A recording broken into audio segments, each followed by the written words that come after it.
cause a project to get behind? There's a couple things that can cause a project to get behind. We've talked about this one a little bit, if your contractor's overloaded, if they have family problems, and same with your subcontractor. But let's talk about weather, okay? Particularly with exterior work and foundation work. There was a house one time that we were working on. The guys were able to dig the holes, the foundation guys, they dug the holes, and they were getting ready to press the piers into the ground. However, it was pouring down rain. It was mudslide, everything was slippery, everything was wet, and guys that work outside all the time, for some reason, don't work in the rain, okay? I mean, there are reasons that they don't work in the rain, but landscapers, they don't mow lawn in the rain. Foundation guys, if it rains, I don't know what they do. They play video games all day or something. I'm not sure what they do, but they do something other than work. So this foundation company, they opened up holes. They were supposed to be pressing piers. It's starting downpouring rain, and it's raining for days and days and days. So now I have open holes inside of a house that all the holes ended up filling up with water. Absolutely atrocious that this would even happen. But they weren't able to come and finish their job, even though they were halfway done, because of the weather. There was another time that we had like 5 or 6 houses that we were going to paint the exterior. And so paint is very, moisture matters a lot with paint, right? So if it has just rained and you paint behind something that had just rained, that paint's going to flake off, it's going to peel off because the house itself is too wet for the paint to stick to, and it's got too much moisture in it. So when it rains, you have to let it dry out for a day, 2, some painters prefer 3 days in order to paint it. So there was time where we had like 4 or 5 houses, something like that, where we were supposed to paint the exterior of them. However, it would not dry out long enough that we could paint the exterior of the house. We did end up getting it done. It rained literally for about 6 weeks.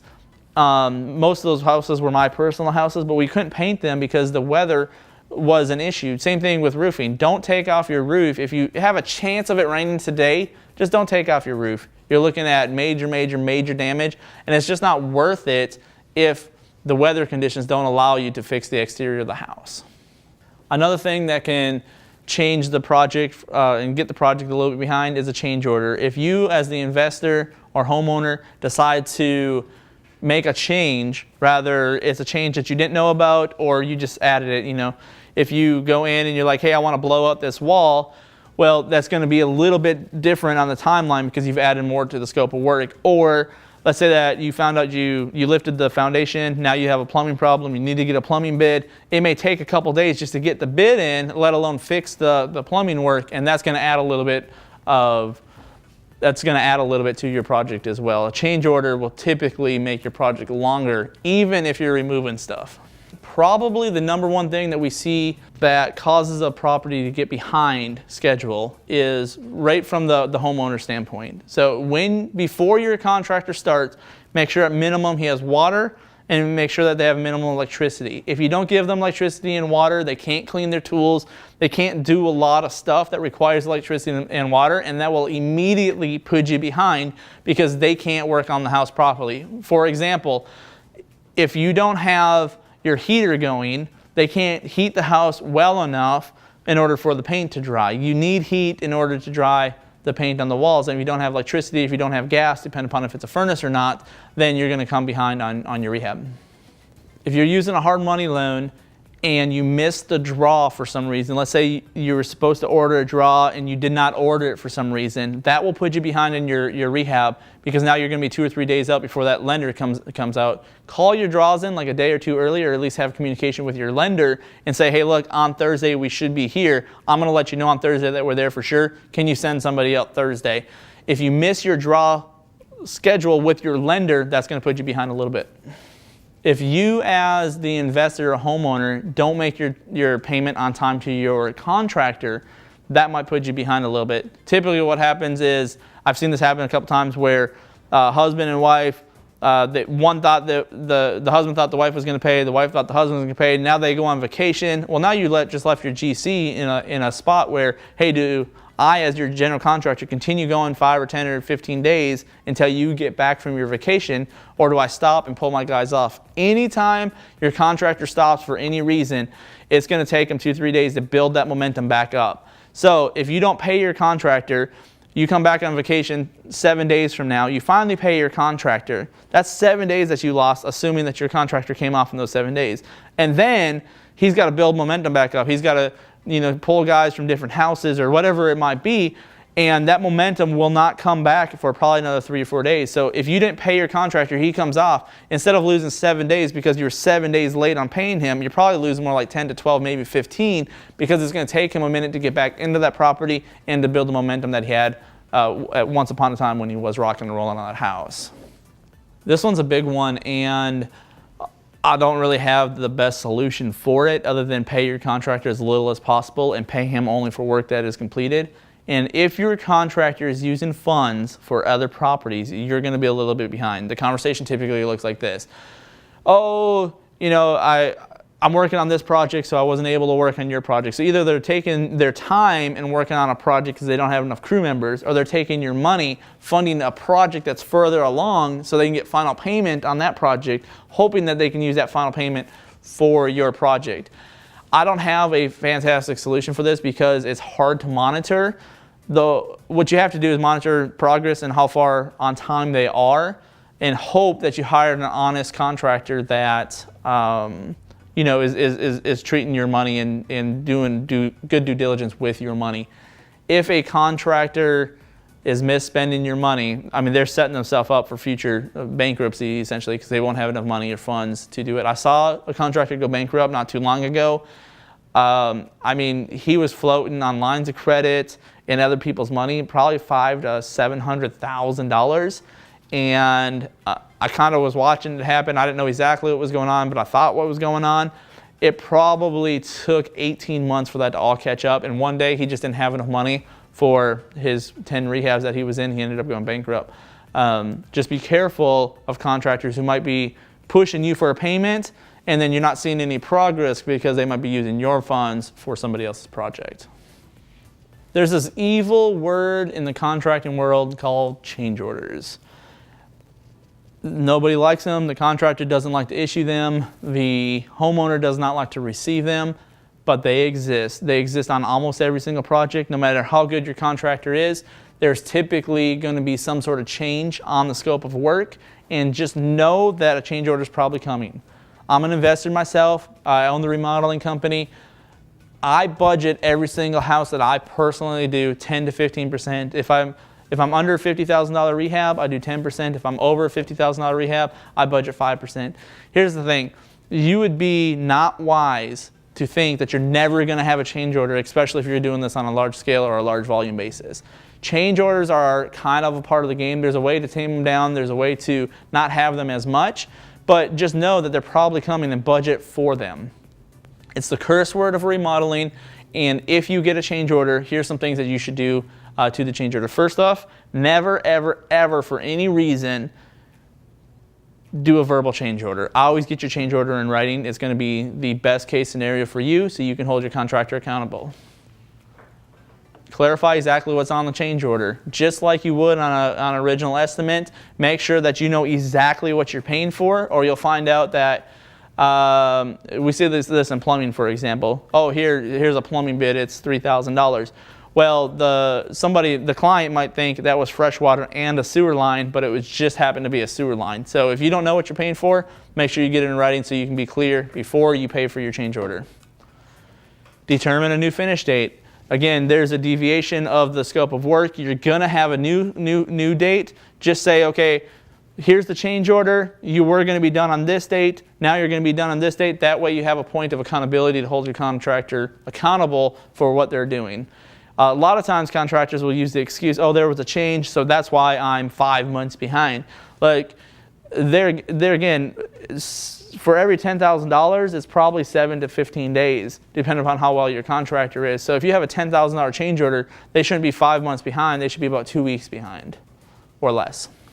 You want to try to do your change orders all at the same time. So if there is a change order, try to get your contractor to kick out all those changes all at the same time. Otherwise what will happen is they'll say, well, this was on the original work, this was on the the change order, so we did this, we didn't do this, but it's very clear if they do the change order all at one time. If possible, and it's not always possible, try to have your contractor kick out as much of the change order as you can in one round versus separate weeks and separate different places. You have to budget for change orders. It's part of it. Have yourself a grace budget, because things will happen on a rehab because you're tearing open walls and pipes are being exposed. Things will happen. Just budget for it. So on a change order, sometimes it negatively affects the original scope of work. An example of this would be, let's just say the homeowner says, okay, I don't want granite, but I do want quartz. Okay, there's two different ways to address this. You can up the price a little bit more on the change order. Hey, client doesn't want granite, he now wants quartz. There's a $7 difference, right? But a lot of times what I see happens is they remeasure and they say, okay, here's the quartz. You're going to have 60 square feet of quartz, and here's the price. But they don't remove the granite from the original scope of work. If you're going to do a change order, make sure that the change comes off of the original scope of work, not just added to the scope of work. Another example of this would be, say, 4-inch and 6-inch can lights. Let's say that your contractor bid you out for 4-inch can lights. Well, you want a 6-inch can lights. Well, let's just say 6-inch can lights are $10 more. I'm making those numbers up, okay? Well, then you're going to want to go back and remove those can lights from your original scope of work, so you're not double paying for something or paying for something that you did not get. A lot of times I see in change orders, they don't remove the money and the contractor ends up making more money than they should and not delivering the products that they should have delivered because of the change order. I'm going to talk to you a little bit about mixing contractors. When should you mix contractors? And the answer is never. You should never mix two contractors from two separate trades, from two separate companies in one house at the same time. If you do, they will break each other's stuff. They will look at each other, tell each other that they're doing things wrong. For example, a lot of HVAC guys are also electricians. So if you mix having a guy installing your air conditioning unit, and then you have another guy installing, say, an electrical panel, he's going to look over at what the electrician's doing, and he's going to tell you that it's doing wrong, or he's doing it wrong.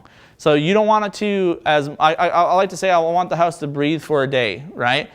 A lot of times a contractor will run late. They'll say, okay, I'll have it installed on Thursday. Well, they finish it up Friday night, okay? So I want the house to breathe for a day. What that means is I'm going to schedule my HVAC guy on Thursday, but I'm not going to schedule my electrician until Saturday because I know that he might be running late, the air conditioning guy, and I don't want him to accidentally bump into the electrical guy. If possible, never put two contractors in a house at the same time. Another example of this would be in one room you're making a whole lot of dust. Let's say you're sanding a floor, okay? And in another room you're painting a final accent wall, okay? Well, if you do this, you don't realize it at the time when you schedule those two subcontractors, but the dust from the room that they're sanding is going to somehow get into the room that is being painted, and your paint job is not going to look good. Or, I don't know how this would happen, but maybe paint somehow gets on their new floor that they're sanding. Maybe they had to track over it, or they had paint on their boots and they walked over this floor that was just sanded. Anytime you mix contractors, if they're not of the same company, you will have problems. Now, to have one person that is of the same company working on multiple different things, you typically won't have a problem with that. But flipping them or mixing up two contractors not a part of the same company, you will always have problems. I mean, I've never not had problems doing it. Contractors don't like each other. They don't play well with each other. Another example would be somebody is making noise when somebody else needs it quiet. For example, somebody is got their air nailer and their generator going while somebody else is listening for a water leak or is making sure that the AC is turning on properly. If for some reason you choose to not go off of my recommendation and you choose to let contractors be in the same place together, make sure that they take their tools with them.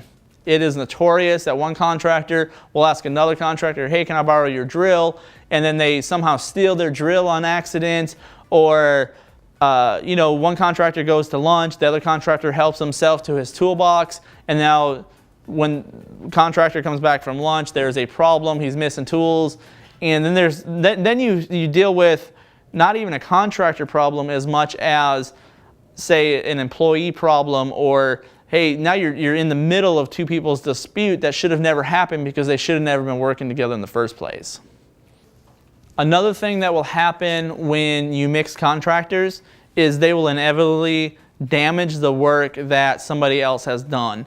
For example, let's say that you installed new windows on a property and you had already painted the exterior of the house, okay? So when you install the new windows, that person is going to scratch or break the exterior of the house somehow, some way, okay? Or another example is flooring people. When people put in floors, they ding up walls, they they break the baseboards, things like that. So if you choose to be a general contractor, just know that your flooring guy is going to ding the walls, right? So one advantage of hiring a general contractor versus hiring subcontractors is if the general contractor goes in there and he dings up the walls and he breaks the baseboard because he's hiring multiple subs, he's probably somehow going to fix it and make it right.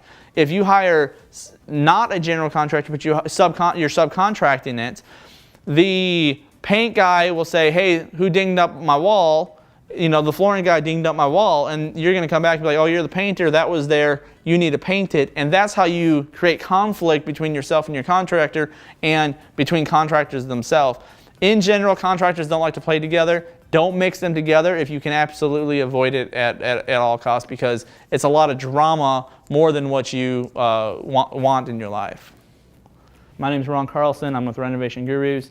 I appreciate you taking time to watch all this information. I'm hoping that it benefits you in your investment world, that you are able to buy more houses, that you're wiser, smarter because of this education. Propelio Academy has a lot more videos. Continue to watch them, continue to educate yourself. If for some reason you want to contact me or you want to contact somebody on my team, feel free to reach us at renovationgurus.com. You can also call our 855 number. It's 855-99-GURUS.